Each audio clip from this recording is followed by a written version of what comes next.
నమస్తే, welcome to ఒకటి. ప్రస్తుతం మనతో బీఆర్ఎస్ నాయకులు వేముల ప్రశాంత్ రెడ్డి గారు ఉన్నారు. సార్ మాట్లాడదు. సార్ చెప్పండి, నిన్న అరెస్ట్ మీరు ఎలా చూస్తారు? పట్నం నరేందర్ రెడ్డి గారి అరెస్ట్ ని మేము తీవ్రంగా ఖండిస్తా ఉన్నాం. ఇది రేవంత్ రెడ్డి గారు ప్రతిపక్షాల గొంతు నొక్కేసి ఎవరు కూడా ఆయన ప్రశ్నించకుండా ఉండేందుకు అందరినీ కూడా జైలు వేసేసి అదే చేద్దాం అనుకుంటున్నాడు. కానీ ఆయన ఏమి చేసినా మేము ప్రజల పక్షాన పోరాడుతూనే ఉంటాం, రైతుల పక్షాన పోరాడుతూనే ఉంటాం. ఇవాళ నరేందర్ రెడ్డి గారు కూడా చేసిందేం లేదు. ఆయన రైతుల పక్షాన అడుగుతా ఉన్నాడు.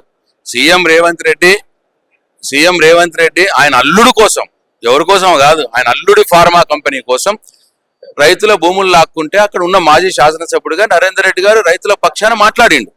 మాట్లాడినంత మాత్రాన మీరు అరెస్ట్ చేసి లోపల పెడతామంటే వాళ్ళు నరేందర్ రెడ్డిని మీరు అరెస్ట్ చేస్తే నరేందర్ రెడ్డి లాంటి వాళ్ళు చాలా మంది కొడంగల్లో పుట్టుకొస్తారు.